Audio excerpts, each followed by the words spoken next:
Buenos días a todos y todas, bienvenidos a una nueva edición de Experiencias TIC, Encuentros con Expertos.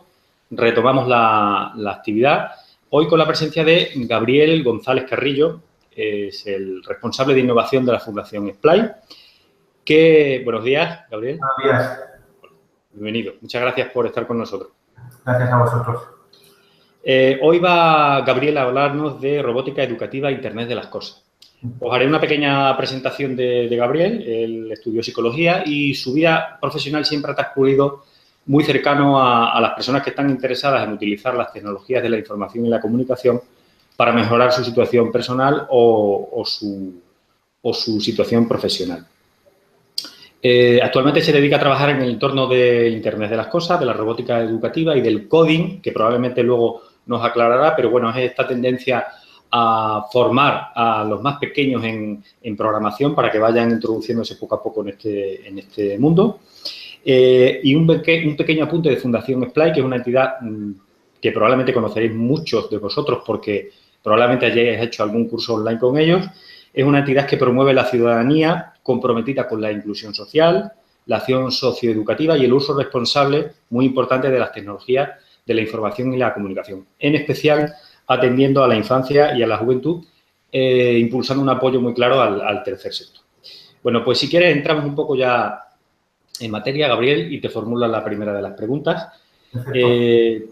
Todos sabemos que vivimos en una sociedad hiperconectada e interconectada desde el momento en el que nos levantamos porque nos despierta la alarma del teléfono móvil, porque escuchamos la radio mientras estamos desayunando a través de Internet, porque utilizamos alguna pulsera inteligente que nos marca cómo hemos dormido, los pasos que vamos a dar, la energía que gastamos, en fin.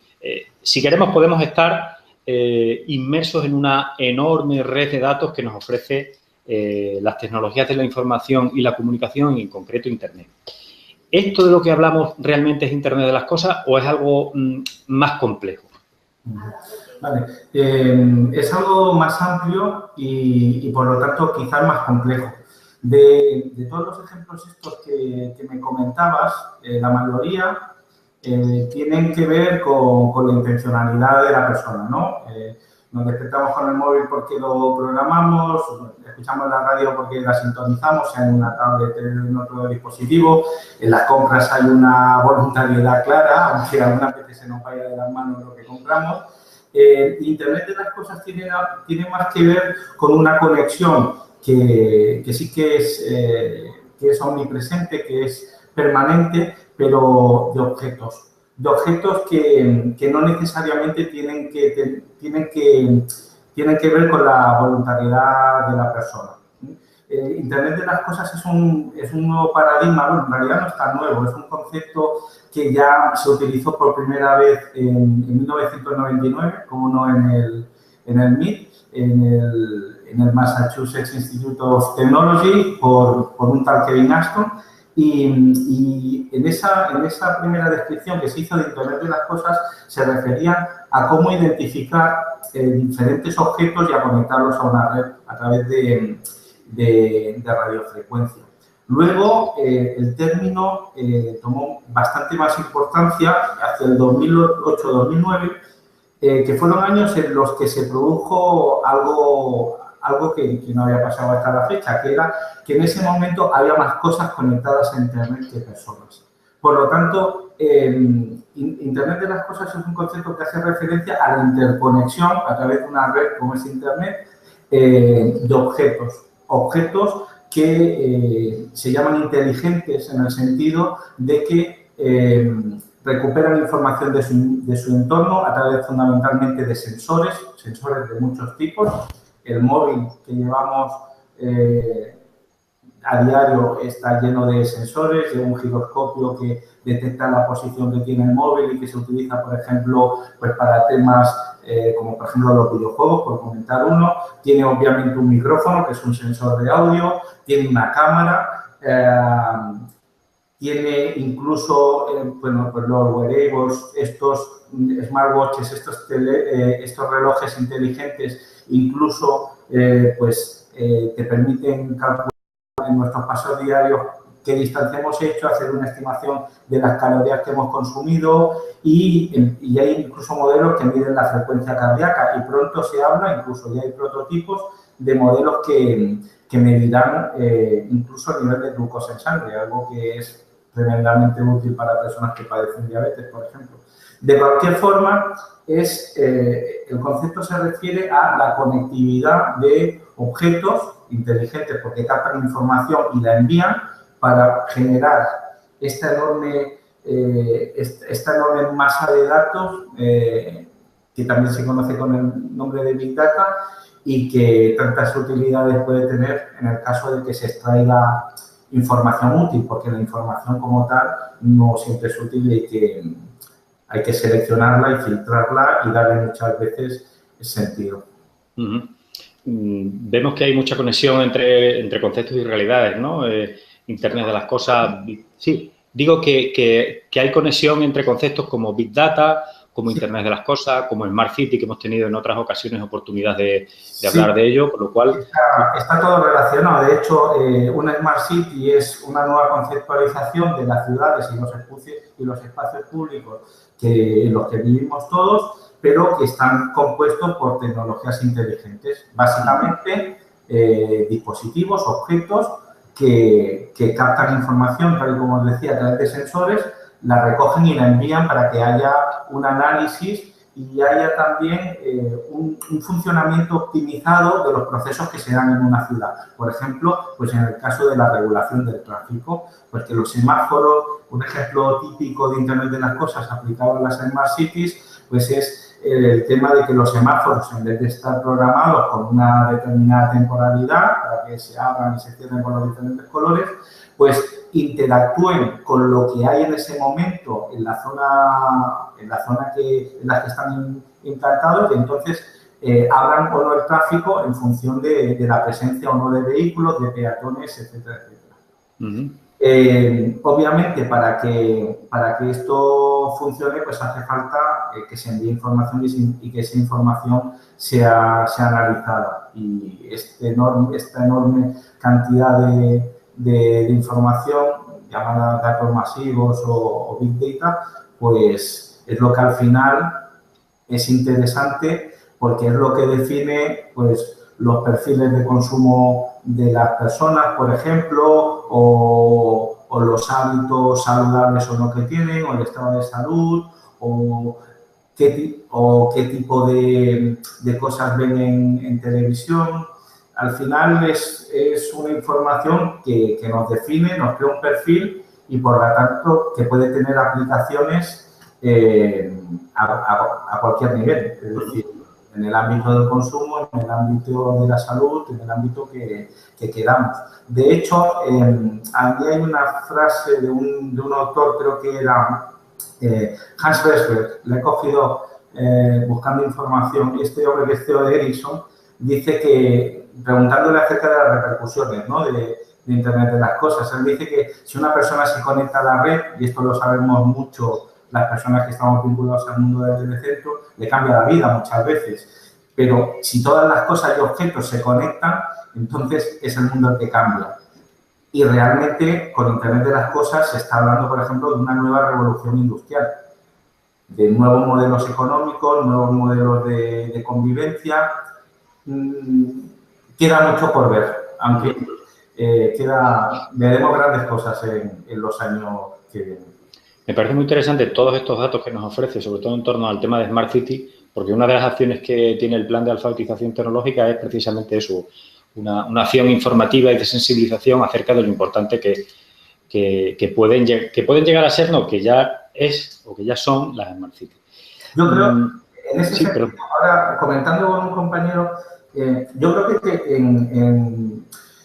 en proyectos como es, bueno, pues los planes de alfabetización que tenéis ahí en Extremadura o en otras dentro de telecentros, es muy importante que concienciar a la gente sobre lo que estas tecnologías van a suponer, sobre todo a nivel de seguridad y de privacidad, porque va a haber un registro constante de información y es importante que la gente, más allá de las virtudes o las funcionalidades que pueda tener una determinada tecnología, creo que es importante que se conciencien acerca de las repercusiones que eso va a tener.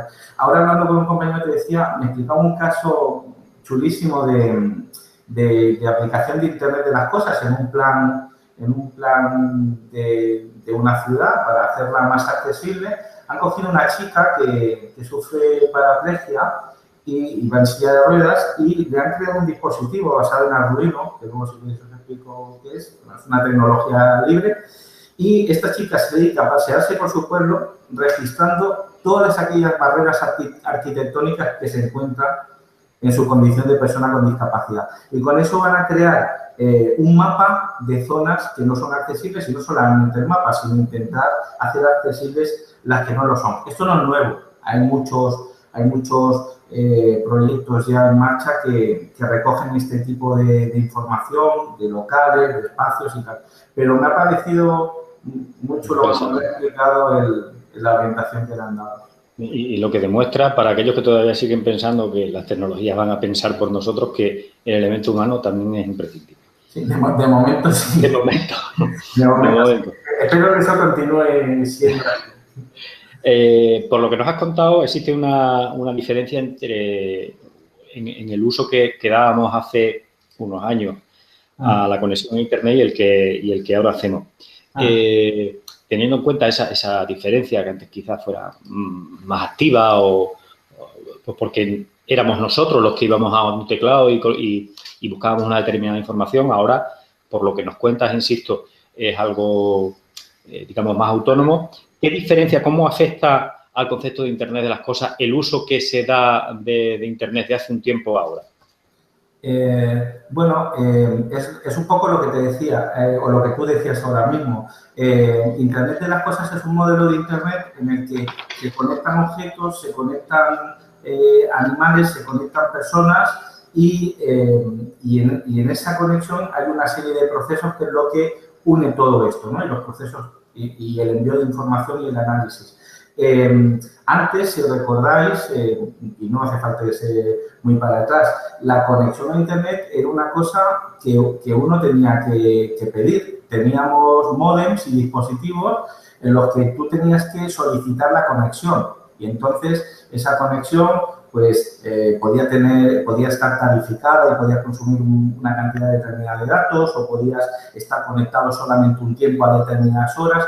Era algo que uno tenía que solicitar. Hoy en día la conexión es permanente. El hecho de que las tecnologías móviles hayan evolucionado tanto, y yo creo que hace unos años era impensable para la mayoría de nosotros imaginarnos el escenario en el que estamos ahora, que todos vamos con un ordenador súper potente en el bolsillo que además permite hacer llamadas telefónicas, aunque curiosamente es lo que menos hace la gente, pues nos plantea lo que tú decías en la introducción, ¿no? Un escenario de personas hiperconectadas que prácticamente han hecho realidad la ubicuidad, es decir, podemos estar en cualquier sitio desdoblados, triplicados y lo que sea.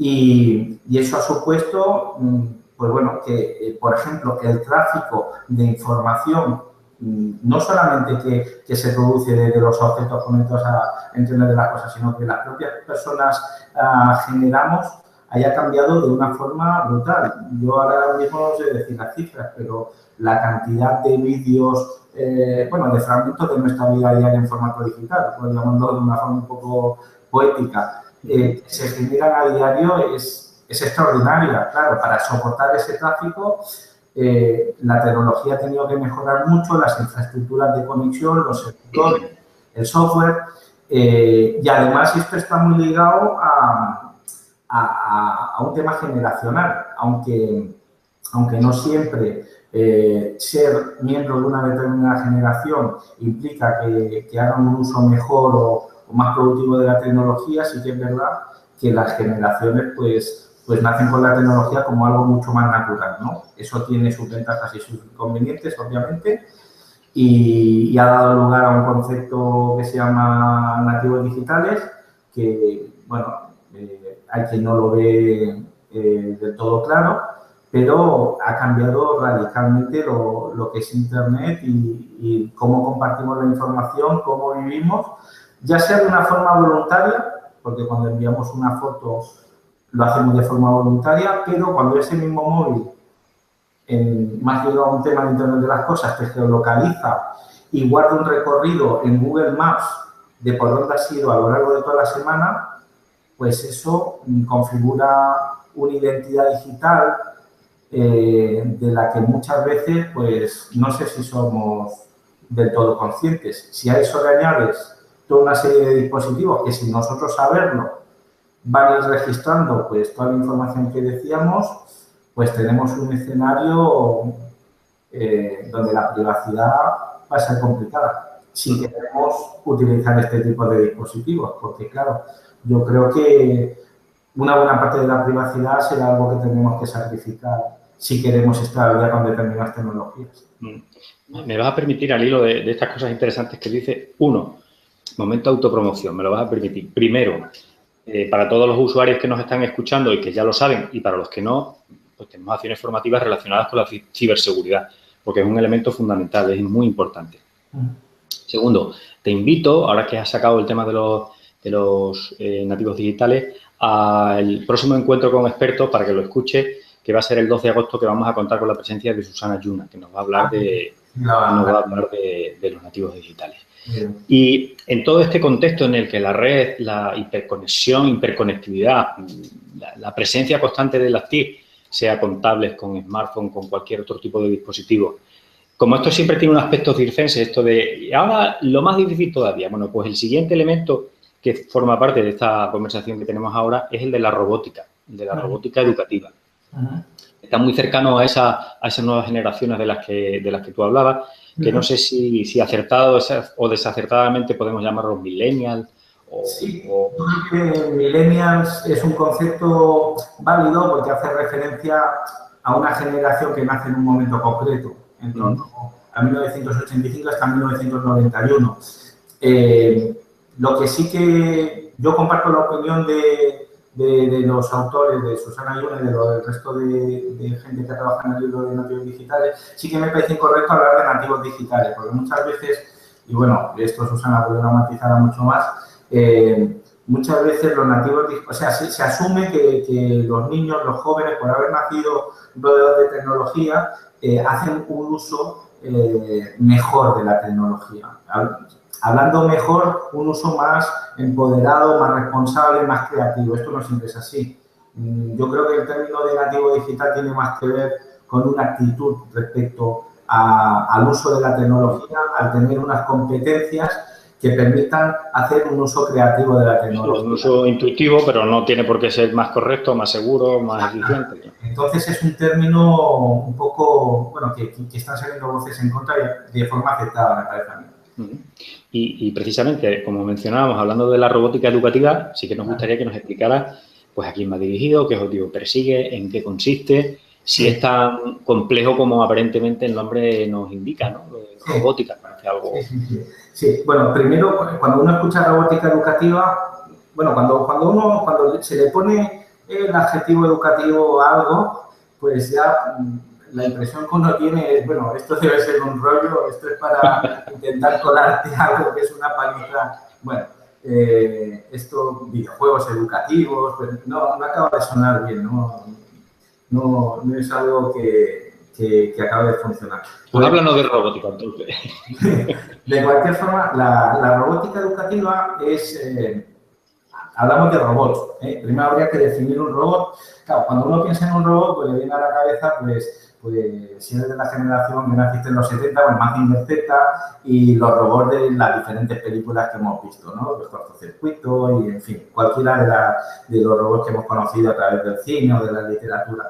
Pero robots pueden ser también programas de software que hagan algún tipo de cosa de forma más o menos automatizada, aunque también son elementos de hardware, elementos físicos, pues con un aspecto que puede ser tipo humano o no, puede ser un robot de tipo bípedo, bueno, o pueden tener formas muy diversas, pero que tienen la característica de que tienen un comportamiento limitado, que ha sido programado previamente, que ha sido configurado previamente, pero que muchas veces tienen la posibilidad de aprender y de cambiar las funcionalidades que tienen, ¿de acuerdo? Entonces, la robótica educativa es una metodología basada en herramientas digitales que permite introducir, creo yo, a los niños y a los más jóvenes, a las niñas, en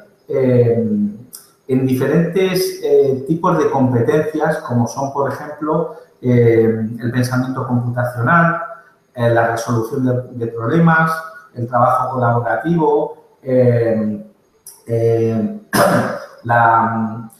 diferentes tipos de estrategias de pensamiento y de formas de trabajar que no solamente les van a permitir desarrollar con éxito la actividad, sino que muchas veces estas competencias que ponen en juego cuando aprenden a programar un robot o a construirlo, pues van a ser procesos beneficiosos también para su crecimiento, no de cara a un tema profesional, sino de cara a su crecimiento como personas. Al fin y al cabo, lo que hacen trabajando en robótica educativa básicamente es enfrentarse a retos que, si hay una buena metodología, pues están bien graduados y están bien diseñados para que la experiencia suponga un reto, pero no sea frustrante, y entonces pues respete los ritmos de trabajo y permita diferentes soluciones y permita que se llegue a la solución a través de una acción colaborativa y no únicamente a nivel individual. Es decir, permite desarrollar una serie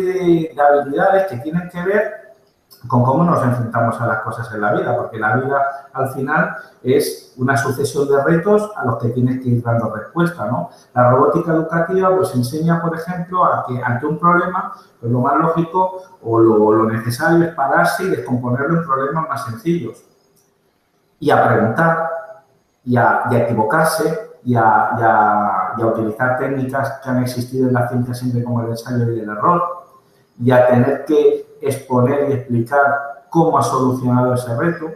Es decir, al final es una metodología con herramientas digitales que permite que los niños y las niñas desde pequeños introduzcan estas competencias en su vida. Sabemos que para el desarrollo de determinadas competencias hay momentos críticos en el desarrollo evolutivo de las personas. Pues si desde pequeños les introducimos en el coding, en la programación, esto sin duda va a dar lugar a una generación que nos puede deparar muy buenas cosas en el futuro. ¿Por qué ahora la robótica educativa está tan presente? Bueno, en realidad son cosas que ya existían hace tiempo, es decir, la programación y el coding pues existe desde que existen ordenadores y los de mi generación pues ya sabemos que en los años 80 pues ya había ordenadores personales y había lenguajes de programación como el BASIC, el Logo, el ensamblador y ya podías aprender a programar. Había también kits de electrónica para hacer montajes sencillos que se vendían como juguetes. La ventaja de hoy es que la tecnología ha evolucionado y entonces existen toda una serie de herramientas que hacen mucho más fácil esos aprendizajes. Por ejemplo, con el tema del código, con el tema de la programación. Antes, si uno quería programar, y bueno, aún hoy, tenía que escribir código, ¿no? Tenía que aprender un lenguaje de programación y aprenderse cuál era la gramática y la ortografía de ese lenguaje. Había herramientas de depuración para localizar errores, etcétera, pero tenías que teclear código. Claro, esto pedírselo a los niños es complejo porque el nivel de adquisición del lenguaje, encima un lenguaje en otro idioma, con otra sintaxis, pues es complicado. Pero hoy en día existen lenguajes como, por ejemplo, Scratch, Snap y muchos otros que permiten lo que se llama la programación por bloques. Es decir, las instrucciones, porque al final un programa es una secuencia lógica de instrucciones que realizan una determinada tarea, las instrucciones se muestran en un entorno gráfico en forma de bloques. Entonces, el niño o la niña va montando la secuencia del programa arrastrando estos bloques. Obviamente hace falta leer, hace falta saber leer, porque hay parámetros que cambiar y aquí hay una identificación de colores de los bloques de instrucciones, es necesario leer. Pero incluso existen versiones de Scratch para tableta, para niños que no saben leer todavía. Entonces, es mucho más fácil programar. De la misma manera, no es solamente que existe una interfaz más sencilla, sino que muchas de estas herramientas no solamente la herramienta, sino que tienen también una comunidad detrás. Es decir, son herramientas online que están asociadas a una plataforma colaborativa donde la gente puede ir compartiendo todo lo que crea y tú puedes reutilizar y revisar lo que han hecho otras personas. Con lo cual, las posibilidades de aprendizaje se disparan, son enormes.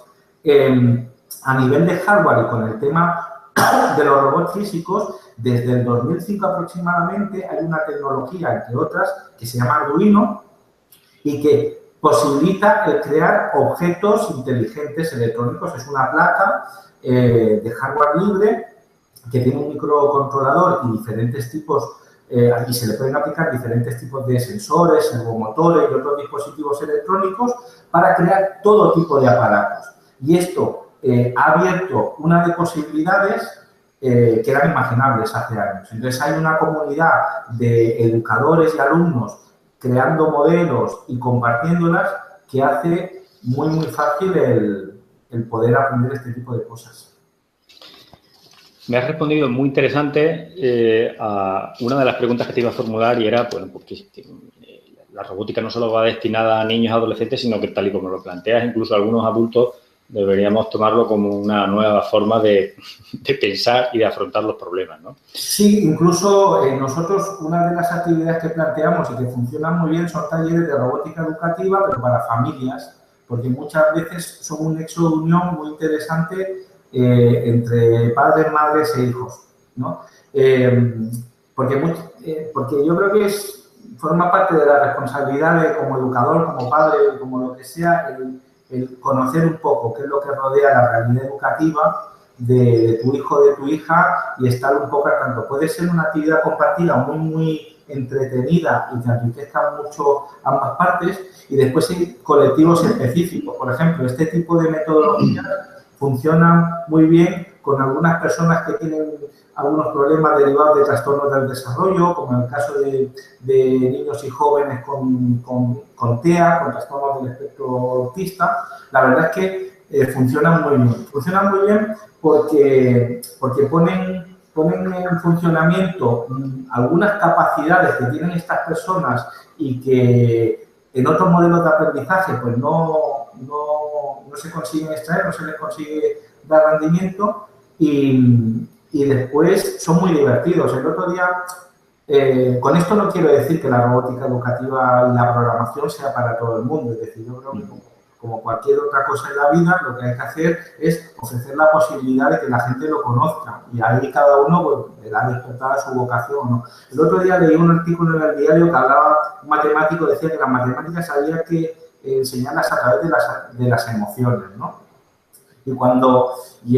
Con ese titular decía, bueno, vale, pero ¿qué quieres decir? Y lo que él venía a decir básicamente es que las matemáticas nos rodeaban en el día a día y entonces lo que había que conseguir era motivar al alumno a través de, primero, de trabajar con la realidad, de que se diese cuenta de que en la realidad hay muchas matemáticas, de que las pudiesen tocar, de que trabajasen con objetos y de que ahí pudiesen aplicar cuestiones matemáticas, ¿no? Y después, sobre todo, como en cualquier otro aprendizaje, el tema de la motivación. La robótica educativa es algo que permite que uno sea creativo y entonces eso es muy motivante. Y después también es un trabajo que es bien planteado, es un trabajo entre muchos, donde se pierde el miedo a equivocarse y sobre todo puede ser muy motivador porque puedes reflejar en un programa o montando un robot algo que está en tu imaginación y que ves plasmado en la realidad a través de un videojuego o de lo que sea. Entonces, es una herramienta en la que realmente se empodera a los más jóvenes para que hagan un uso real de la tecnología, un uso productivo, creativo, que es al fin y al cabo el uso que tenemos que hacer de cualquier herramienta con la que nos hagamos. Siempre, recurrentemente, salen temas o conceptos como la creatividad, como la innovación, la autonomía que se gana con este tipo de elementos, ¿no? Que casi que me atrevería a decir, por lo que nos cuentas, que son elementos puramente educativos que se sirven de las TIC para obtener los resultados y sacar lo mejor de una persona. Si pudiera... No, perdona. Sí, dime. No, te preguntaba, si brevemente tuvieras que decirnos los aspectos positivos que la robótica educativa nos presenta con respecto a, si tuvieras que convencer a alguien, no vender un producto, convencer porque conoce ya el tema de la robótica educativa, pero no lo suficiente, si tuvieras que decir 2 o 3 aspectos muy positivos de esta metodología, de esta nueva forma de utilizar las TIC para aprender, ¿qué le dirías así brevemente? Bueno, yo creo que la tecnología, sea centrándonos o no en la robótica educativa y en la programación, que son 2 cosas que van de la mano, al final lo que son, y esto dice Kevin Mitnick, uno de los creadores de Scratch, al final son herramientas para seguir aprendiendo. De la misma forma que uno aprende a leer y a escribir, y eso son herramientas, competencias que lo que te permiten es continuar con el proceso de aprendizaje para acceder al conocimiento y poder crear y generar tú el mismo, con la robótica educativa pasa un poco lo mismo. O sea, son herramientas, yo destacaría el tema de la creatividad, la tecnología son herramientas. Para mí no hay nada más humano que la tecnología, por mucho que a algunas personas les resulta algunas veces deshumanizador, que puede serlo por el uso que se le dé, pero cuando queremos acercar a alguna especie animal y darle algo de humanidad, muchas veces, como en el caso de los chimpancés, lo que decimos es que utilizan herramientas, utilizan tecnología. Para mí la creatividad es fundamental, tal y como te decía antes, que desarrolla habilidades para la vida, el enfrentarse a retos, el resolver problemas, el desarrollar tus capacidades comunicativas para explicar el proyecto y cómo lo has hecho, el aprender a trabajar con otras personas, la organización, esos son habilidades para la vida. El aprendizaje y error, basado en ensayo y error, creo que es un elemento fundamental que en muchas sociedades está penalizado, y en cualquier aprendizaje tendría que quedar claro que aprendemos a base de equivocarnos. Y yo creo que la robótica educativa también alimenta mucho la insistencia, la persistencia, el intentar no dejarse llevar o no deprimirse porque uno no llegue. Y permite aprender con otras personas. La mayoría de actividades que se desarrollan con el tema de la metodología de la robótica educativa utilizan una metodología que se llama aprender haciendo, y por otro lado también DIWO. DIWO en inglés significa do with others, hacer con otros, y el conocimiento es una construcción colectiva. Eso algunas veces lo olvidamos y yo creo que la robótica educativa lo vuelve a poner en el centro del foco. Permite un aprendizaje menos memorístico, más analítico. No sé, para mí tiene muchas virtudes, pero, insisto, no es la tecnología en sí misma, sino la metodología de enseñanza y aprendizaje que acompaña el uso de esa tecnología. Es algo que estamos familiarizados con ello en este proyecto, porque lo que siempre ha primado en él ha sido la forma de mostrar, de enseñar, de sensibilizar, ¿no? La metodología es el núcleo central también en nuestro proyecto, haciendo uso de las TIC. Bueno, todo este panorama que nos has reflejado en tu intervención de Internet de las Cosas, de la robótica, de toda la importancia que ello tiene, sobre todo para estas nuevas generaciones que ahora mismo están formándose en los centros educativos, yo te formulo la última pregunta y te planteo un reto, ¿no? Ese reto que decías tú, que la vida está formada por retos, pues yo te planteo ahora un reto. ¿Serías capaz de adelantarnos o de darnos tu opinión sobre lo que vendrá después de la robótica? ¿Habrá una nueva vuelta de tuerca que nos hará que seamos mejores personal y profesionalmente?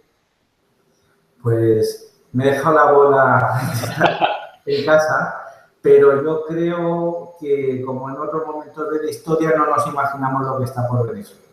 Te lo comentaba un poco antes. Yo creo que esta generación que está creciendo y está aprendiendo con estas metodologías van a provocar, si no hay elementos socioeconómicos que lo impidan, un avance en determinadas disciplinas que ahora mismo no nos imaginamos.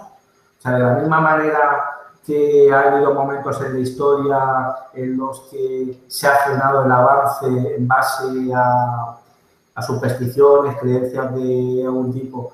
Yo creo que lo que está por venir ahora va a ser, de la misma forma que se dice en Internet de las cosas, que la conectividad y el aumento de objetos conectados va a crecer a un ritmo exponencial y que hay una cifra que se repite mucho en ese contexto y que de aquí al 2020 va a haber, ojo, 50.000 millones de objetos conectados.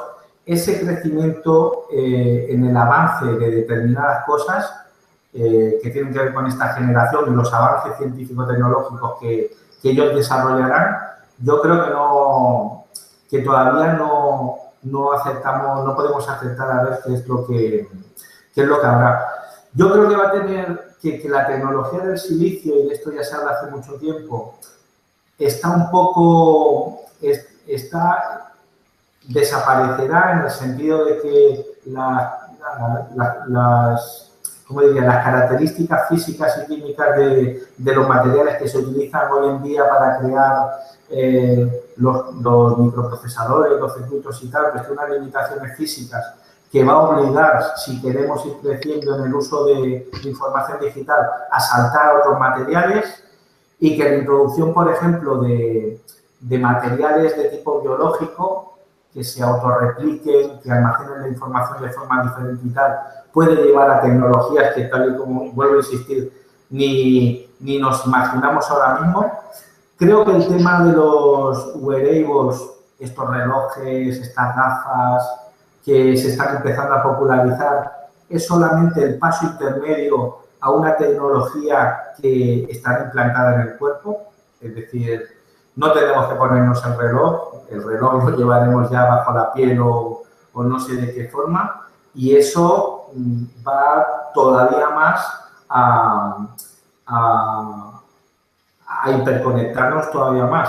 Derivado de todo eso, hay toda una serie de implicaciones, lo hablábamos antes, a nivel de privacidad y de seguridad, y en este sentido el ámbito de la ciberseguridad, muy ligado también al Internet de las cosas. Pensad que Internet de las cosas es un modelo muy apetecible para los hackers y los ataques. Ahora mismo, los ciberataques, ahora mismo hay detectados, leí hace poco, 7.000 tipos diferentes de malware, y empieza a haber ataques. Hace poco también leí acerca de un ataque que había aprovechado una vulnerabilidad de las Smart TVs, las televisiones inteligentes que tienen posibilidad de conexión a Internet, que permitía grabar las conversaciones de las habitaciones donde estaban esos televisores, sin conocimiento, obviamente, de la gente que vive en la casa.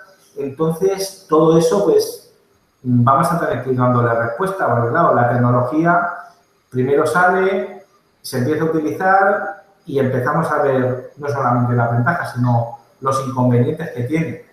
En paralelo, yo creo que será imprescindible no olvidar que la tecnología es fundamentalmente humana y que no nos alucinemos con todas estas posibilidades y no perdamos de vista lo primordial, como es el respeto al medio ambiente, a los derechos humanos. Yo creo que prefiero ser optimista y pensar que lo mejor está por llegar, pero tenemos que estar un poco pendientes, ser críticos con la tecnología y, sobre todo, educar desde proyectos como, por ejemplo, en nuestro plan de alfabetización digital a la ciudadanía, porque hará falta mucha concienciación y mucha educación. Esto de la brecha digital yo creo que no se va a acabar nunca. Irá cambiando de forma, pero hay mucho trabajo por hacer. Bien. Para no haberte traído la bola, creo que has pintado un panorama bien completo. Mira, te voy a formular las preguntas ya que los usuarios desde los centros, los que nos están viendo, las personas que nos están viendo, te quieren formular. Sí. Hay una primera pregunta que nos lanzan desde el nuevo Centro de Conocimiento de Monasterio, que nos pregunta si, bueno, Monasterio es una ciudad, un pueblo, una ciudad pequeñita, no sé exactamente cuántos habitantes, pero es una ciudad media. Nos preguntan que si crees tú que las Smart City es aplicable a pueblos pequeños como el caso de Monasterio. Bueno, yo creo que las ciudades son espacios de convivencia de personas más o menos grandes. Al final, habrá muchas soluciones de Smart City que se podrán aplicar también en los pueblos. Incluso el hecho de que los pueblos sean un espacio, esto es una opinión, entonces tiene el valor que tiene, pero yo creo que el hecho incluso de que un pueblo pues, sea un espacio más recogido, incluso puede facilitar la implementación de determinadas soluciones. Lo que pasa es que no olvidemos que la localización y el estado de las telecomunicaciones va a limitar muchísimo eso. Entonces, al final será un tema que tendrá que ver mucho con la inversión y la voluntad política. Pero cómo aplicar, bueno, este ejemplo que os planteaba antes del registro y la creación de un mapa de accesibilidad era de un pueblo ahora no recuerdo, de un pueblo de una ciudad de Latinoamérica. O sea, que no es una gran ciudad ni... Bueno, al final ya digo, será un tema de voluntad y de...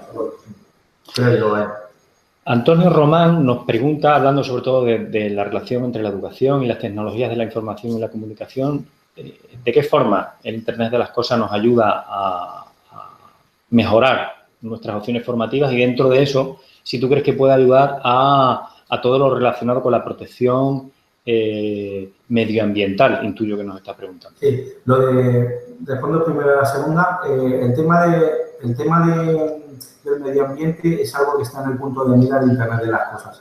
En realidad, las aplicaciones son infinitas, casi diría, pero el medio ambiente y la salud son cosas en lo que ya se está aplicando porque el cuidado del medio ambiente requiere, aparte de la prevención, el desarrollo de las políticas que sean contaminantes o lo que sea, requiere una observación continua del estado de determinados indicadores que indican pues, que hay polución o que está habiendo una degradación del medio ambiente. Y para eso, esa es una observación que tradicionalmente se hacía de una forma como muy manual, por decirlo así. Eran pues, profesionales de diferentes tipos los que iban haciendo estos registros.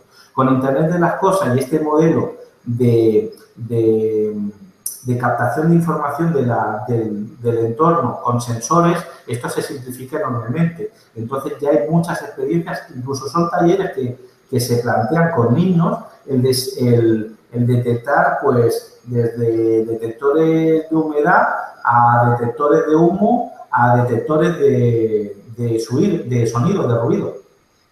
Y con soluciones automatizadas basadas en tecnologías sencillísimas y de muy bajo coste que incluso una persona con pocos conocimientos puede montar. Entonces, al final, yo me imagino que vamos a tener ciudades, pueblos hipersensorizados que captarán continuamente información para que sea independiente del registro que se pueda hacer de forma manual. Respecto, preguntar también acerca de cómo Internet de las cosas puede mejorar nuestra Pues no lo sé, tendría que pensarlo, pero piensa que al final, ¿qué te diría? Estoy pensando en un ejemplo concreto que pueda ejemplificar, no se me ocurre ninguno. Al final, Internet de las cosas lo que hace es automatizar procesos que de otra forma requerirían de acción humana y registrar una enorme cantidad de información.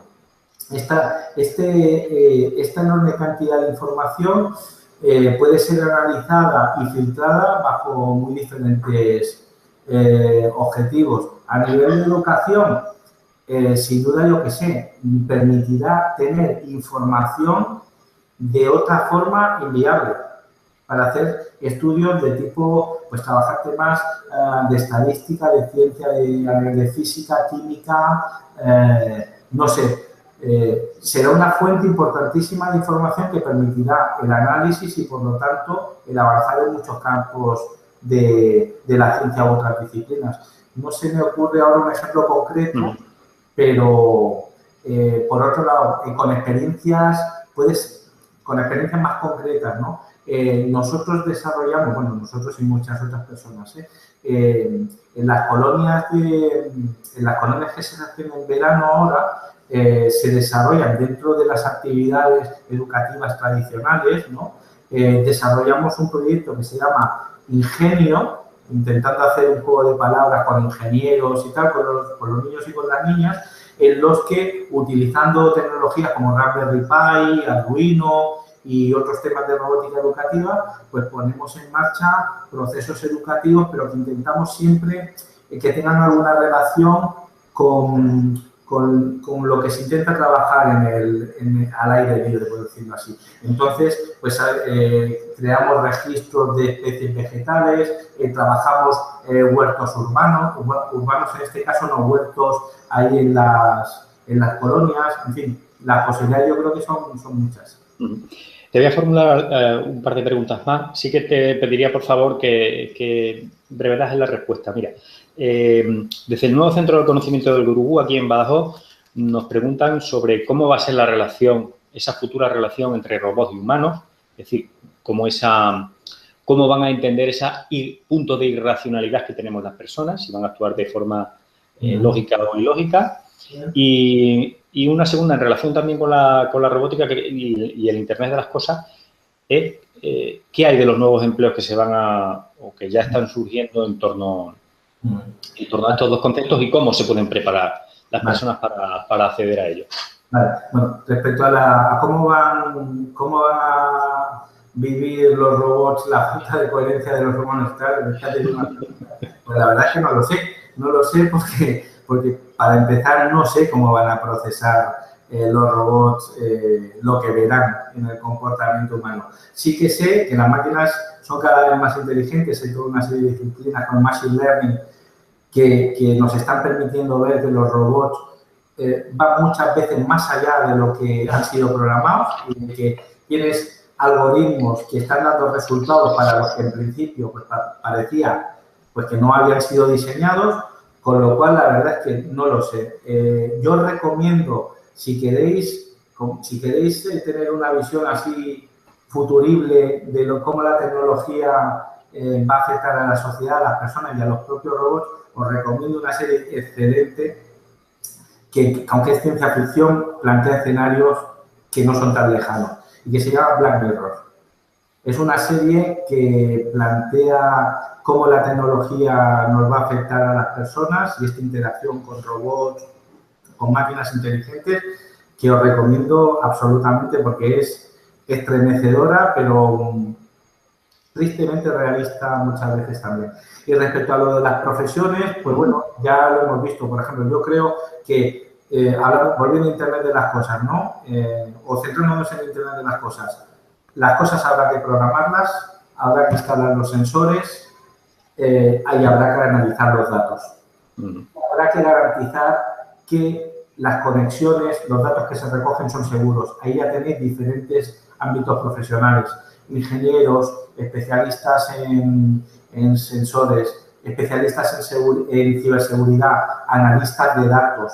Todas estas son profesiones que van a tener programadores, obviamente. Todas estas son profesiones que van a tener una demanda enorme. Y no solamente en lo tecnológico. Si vamos al tema de robótica educativa, pensad que hay tecnología, pero hay mucha educación también. Entonces, yo espero que no se pierda de vista la importancia de la metodología y tengamos ahí la necesidad de contar cada vez con profesionales de la educación que tengan un componente tecnológico, pero que al final son educadores.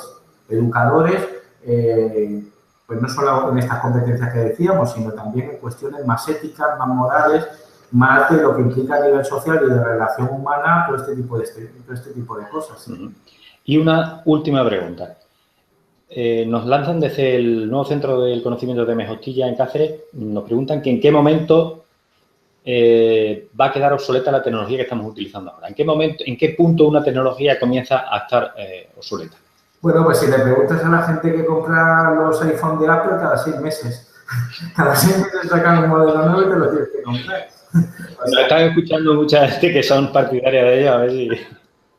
No, a mí me gustan los productos de Apple, pero bueno, yo creo que lamentablemente la obsolescencia de la tecnología cada vez está más presente y los ciclos de uso son cada vez más cortos porque hay un negocio empresarial tremendo en torno a eso y entonces pues tiene que vivir de algo y te tiene que vender lo último que tiene.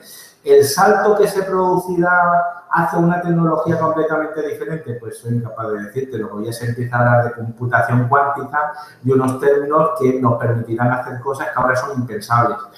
No lo sé, francamente. Yo creo que el tema, al final la tecnología son herramientas y cambiarán las interfaces, cambiará la potencia de procesamiento. Yo creo que tenemos que estar más pendientes de las implicaciones sociales y éticas que tendrá el uso de una determinada tecnología y, bueno, la obsolescencia, pues vendrá cuando quieran los fabricantes que lleguen. Gabriel, hay muchas más preguntas, pero se nos acaba el tiempo. La verdad es que ha sido muy interesante la conversación. Gabriel González Carrillo, responsable de innovación en Fundación Splay, que nos ha hablado hoy en Experiencias TIC, Encuentro con Expertos de Robótica Educativa e Internet de las Cosas. Te agradecemos muchísimo tu presencia aquí en esta actividad y esperamos contar contigo para sucesivas ocasiones. Muchísimas gracias. Gracias a vosotros, encantado de haber participado y nada, aquí me tenéis para lo que necesites. Muchas gracias. Y a todos los compañeros técnicos y técnicas y a todos los usuarios que han estado escuchándonos, pues también quiero agradecerles su presencia y comentarles que el día 2 de agosto pues tendremos, como hemos comentado, la presencia de Susana Yuna en este encuentro. Pues nada, un saludo para todos. Adiós, Gabriel. Gracias. Hasta luego.